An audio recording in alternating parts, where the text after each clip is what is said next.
Alors, dans cette vidéo, nous allons voir comment résoudre un système d'équations différentielles avec des équations linéaires.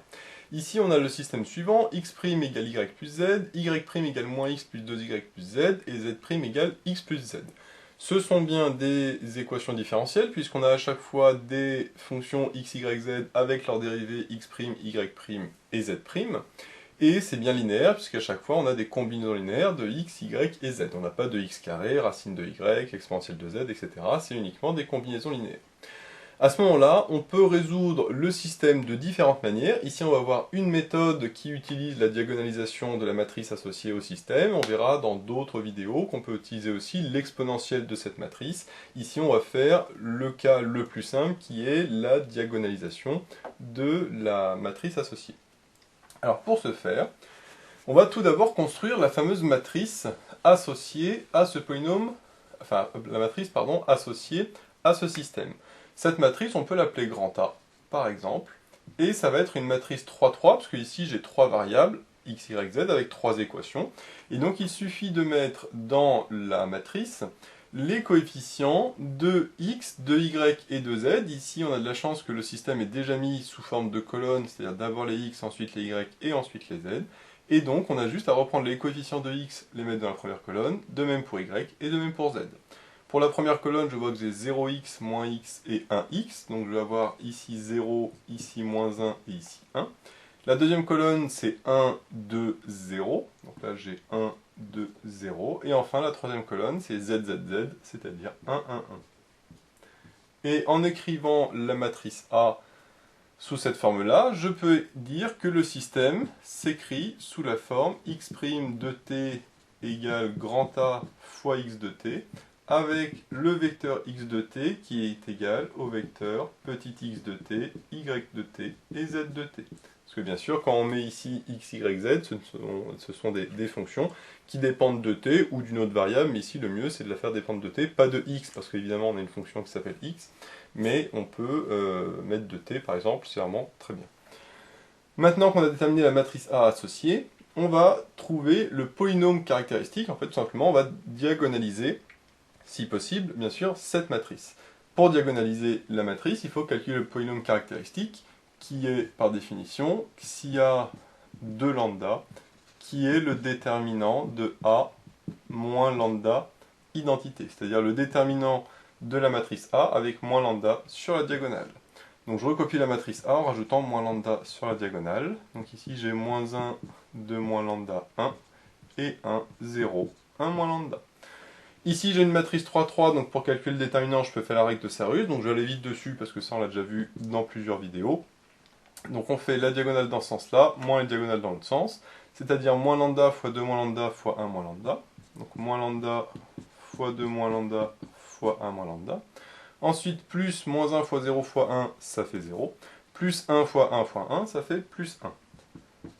Ensuite, je vais avoir moins les diagonales dans l'autre sens, c'est-à-dire 1 fois 2 moins lambda fois 1, ça fait 2 moins lambda. Ensuite, 0 fois 1 fois lambda, ça fait 0. Et moins 1 fois 1 fois 1 moins lambda, ça fait moins, entre parenthèses, 1 moins lambda. Ensuite, je vais simplifier tout ça. Donc au début, le moins lambda, 2 moins lambda, 1 moins lambda, ça je le laisse. Ici, la parenthèse, si j'enlève le moins, ça va faire moins 1 plus lambda. Donc ça va faire 2 moins 1, ça fait 1. Et moins lambda, moins lambda, ça s'annule, parce que moins lambda, c'est plus lambda. Donc finalement, ce crochet se simplifie et donne 1. Donc il me reste le plus 1 d'ici et le moins 1 d'ici. Mais plus 1, moins 1, ça se simplifie. Donc je le simplifie directement. Et donc ça me donne directement moins lambda fois 2 moins lambda fois 1 moins lambda. Donc là on a de la chance parce qu'on a directement le polynôme caractéristique sous forme factorisée, et donc on connaît les valeurs propres qui sont les racines du polynôme caractéristique. Donc ici on a trois valeurs propres, et on a de la chance parce qu'elles sont toutes de multiplicité 1, ce qui veut dire que la matrice sera bien diagonalisable. Donc la première valeur propre c'est lambda égale 0, on va l'appeler lambda 1. La deuxième valeur propre, lambda 2, c'est égal à 2, parce que 2 moins lambda vaut 0 quand lambda vaut 2. Et enfin, 1 moins lambda, c'est quand lambda égale 1, donc le lambda 3 est égal à 1. Donc j'ai mes trois valeurs propres, 0, 2 et 1, qui sont toutes de multiplicité 1. Donc leur sous-espace propre est de dimension 1. Et donc, elles sont bien, du coup, la matrice grand A est bien diagonalisable. Là, je ne détaille pas trop parce qu'on avait déjà vu plusieurs vidéos sur la diagonalisation. Ici, le polynôme est scindé à racine simple, donc la matrice est diagonalisable. Une fois qu'on a fait ça, on va pouvoir trouver le sous-espace propre associé à chacune des valeurs propres. Comme on a dit que le sous-espace propre était à chaque fois de dimension 1, puisque la multiplicité de la racine c'est 1, pour chaque valeur propre, je vais avoir un vecteur propre associé, qui va être une base du sous-espace propre, parce que le sous-espace propre est de dimension 1, donc la base contient un vecteur. Alors, il n'est pas unique, hein, bien sûr, on peut prendre celui qu'on veut. Donc d'abord, je vais faire pour lambda égale 1, pour lambda égale 0, pardon, c'est-à-dire pour lambda 1. Donc pour trouver le sous-espace propre, on résout AX égale lambda x, avec le lambda, qui vaudra soit 0, soit 2, soit 1. D'abord, on fait pour lambda égale 0, ça fait AX égale 0 fois x, c'est-à-dire 0. Donc, je résous AX, c'est-à-dire cette matrice-là, fois un vecteur x qui vaut x, y, z, est égal à 0. J'ai donc y plus z est égal à 0, parce que ça fait 0x plus 1y plus z, donc ça fait y plus z égale 0. De la même manière, j'ai moins x plus 2y plus z égale 0, hein, moins x plus 2y plus z égale 0, et enfin x plus z égale 0. Donc ici j'ai x plus z est égal à 0. Et donc je dois résoudre ce système. Pour résoudre ce système, alors il y a différentes manières. On peut par exemple tout exprimer en fonction, on va isoler le z à chaque fois.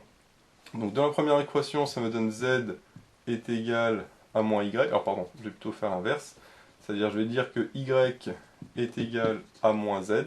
Et dans la dernière, de la même manière, je vais dire que x est égal à moins z. Comme ça, j'ai tout exprimé en fonction de moins z. Donc si je remplace dans la deuxième ligne, moins x, ça me donne z. 2y, ça me donne moins 2z. Et enfin, plus z, lui, je le laisse, égale 0. Sauf que z moins z plus z, ça fait 0. Donc là, ça me donne 0 égale 0, 0 égale 0. Ça, je peux l'enlever parce que ça n'a aucun intérêt. Et donc, je trouve x égale moins z et y égale moins z. J'en déduis donc que mon vecteur x, qui est égal à x, y, z, peut s'écrire sous la forme moins z, y vaut moins z, et z, je vais laisser z. Donc si je factorise par z, ça fait z facteur de moins 1, 1, 1. J'en déduis que le vecteur moins 1, 1, 1 est une base du sous-espace propre associé à 0, c'est-à-dire de E0. Donc ce vecteur, par exemple, je vais l'appeler U1. Donc j'ai U1 qui est égal à moins 1, 1, 1, qui est une base du sous-espace propre associé à la valeur propre 0. Alors pareil, je ne détaille pas trop pourquoi c'est une base, etc. Ça on l'avait vu dans d'autres vidéos, hein. C'est toujours le même principe là, de diagonalisation. Maintenant je vais résoudre cette fois-ci pour lambda égale 2. Donc je résous cette fois-ci AX égale lambda x, c'est-à-dire AX égale 2x. Donc ça va être le même principe, y plus z, mais qui est cette fois-ci égal à 2 fois grand x, c'est-à-dire 2x. Après j'aurai 2y et 2z.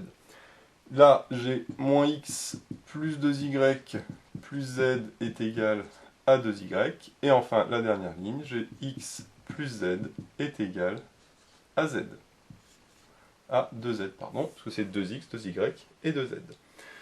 Là, maintenant, on va pouvoir simplifier. Je vois que sur la deuxième, j'ai 2y qui se simplifie. Donc, ça me fait moins x plus z est égal à 0. Donc, la deuxième ligne, ça me donne moins x plus z égale 0.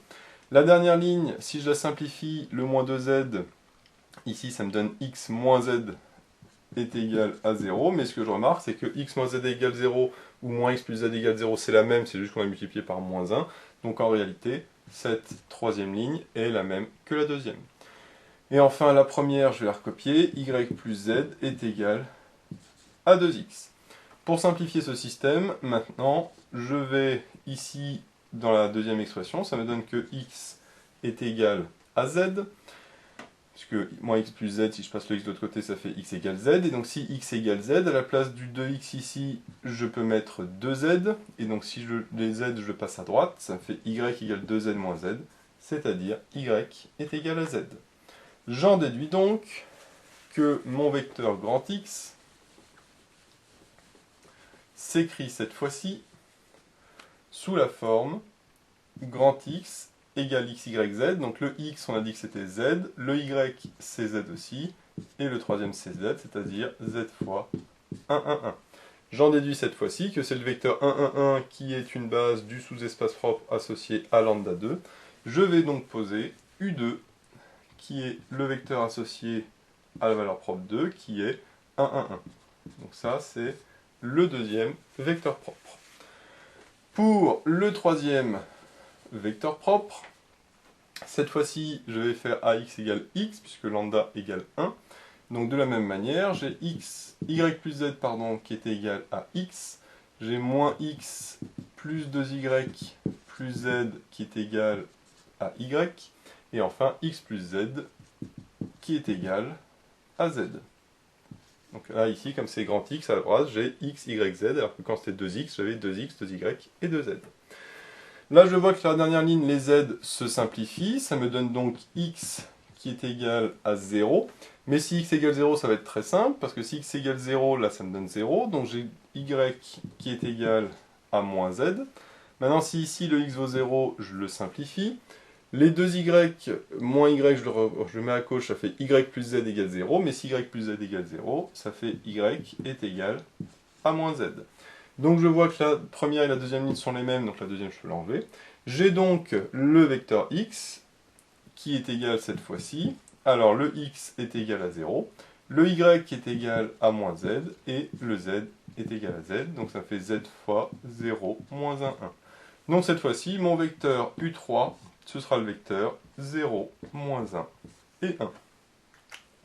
Donc là, ce sont mes trois vecteurs propres qui vont constituer la base dans laquelle ma matrice va être diagonalisable, sauf que là, on ne va pas continuer la diagonalisation, on va s'arrêter ici et donner directement la forme de la solution. Parce qu'on sait à ce moment-là, d'après le cours, que grand X de t, donc la solution que l'on cherche, s'écrit comme une combinaison linéaire des vecteurs propres que l'on a trouvés, à chaque fois multiplié par une constante et multiplié par l'exponentielle de la valeur propre fois t. C'est-à-dire que le premier terme, ça va être alpha fois U1 fois exponentielle de lambda 1 t.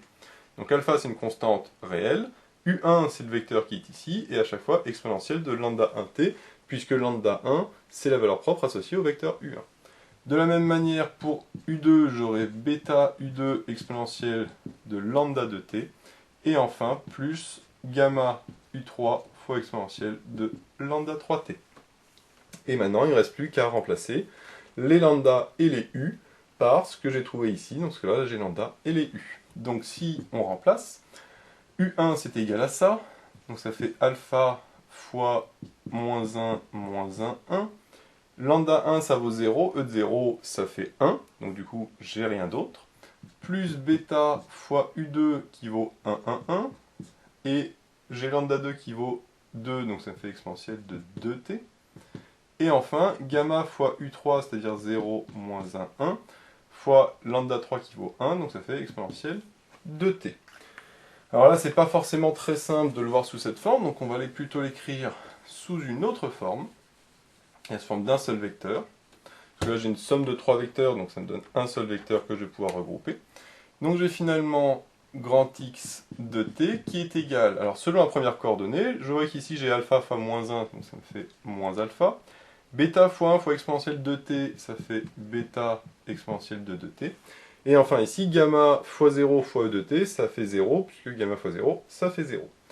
Sur la deuxième ligne, j'ai alpha fois moins 1, donc toujours moins alpha. Ici, bêta fois 1 fois e de t, ça fait bêta e de t. Et gamma fois moins 1 fois e de t, ça fait moins gamma e de t.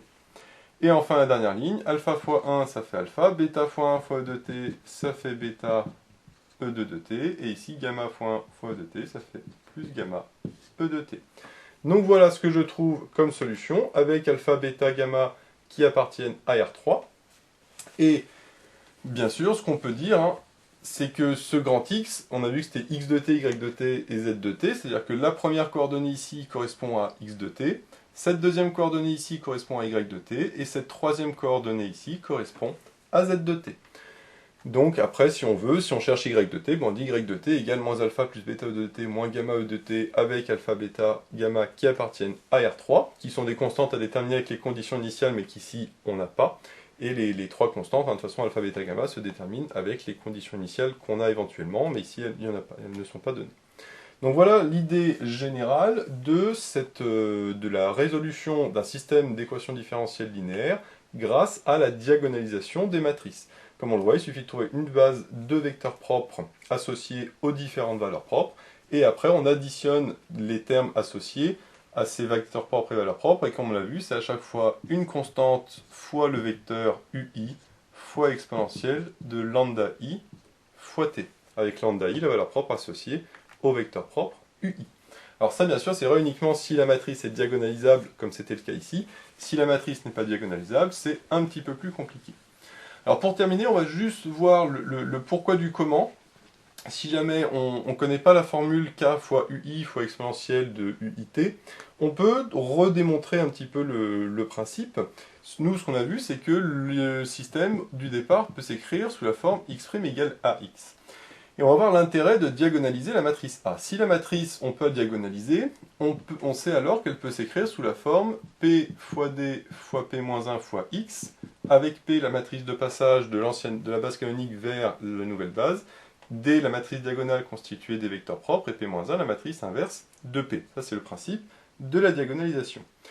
Alors maintenant, l'astuce, c'est de poser un vecteur U qui est égal à P-1 fois X.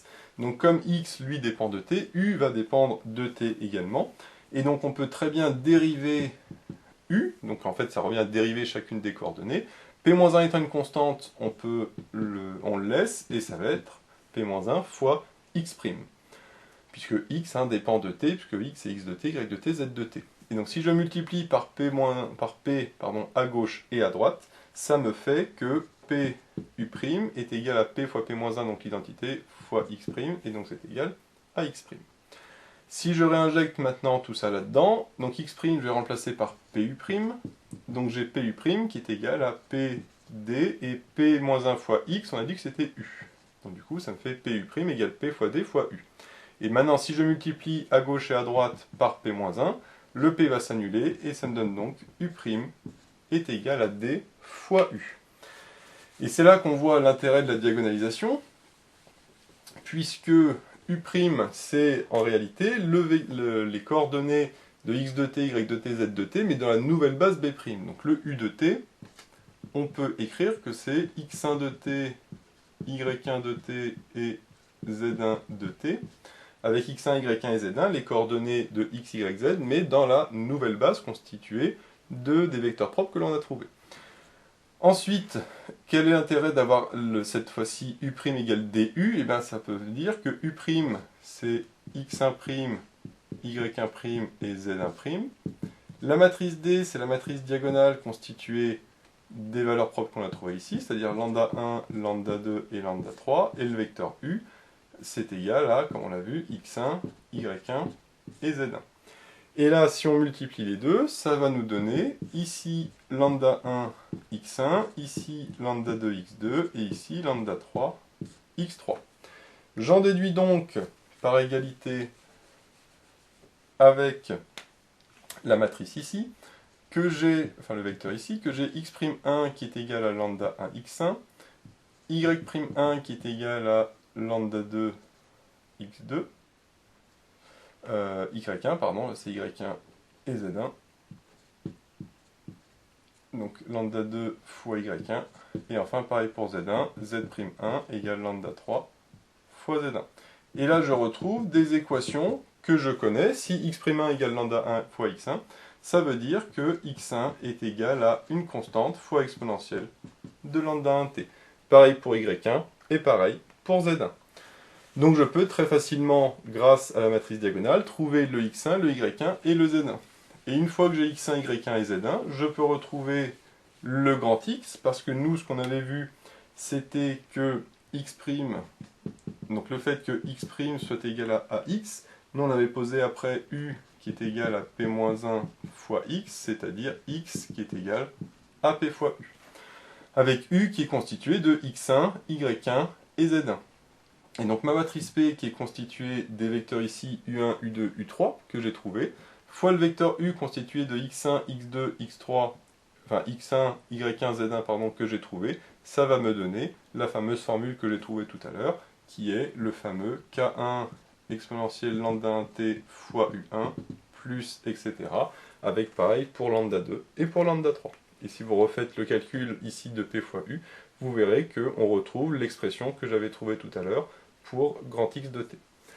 Donc voilà l'idée générale de la résolution d'un système d'équations différentielles avec la diagonalisation de la matrice. On voit qu'il suffit de trouver les valeurs propres et les vecteurs propres. Attention, cette méthode ne marche que si la matrice est diagonalisable, ce qui ici est le cas puisque le polynôme caractéristique est scindé à racine simple. On verra dans une autre vidéo comment résoudre un système d'équations différentielles linéaires, mais cette fois-ci avec l'exponentielle de la matrice A que l'on a trouvé ici. Donc ça qui ne marche pas tout le temps, mais on verra un autre exemple où cette deuxième méthode marche plutôt bien.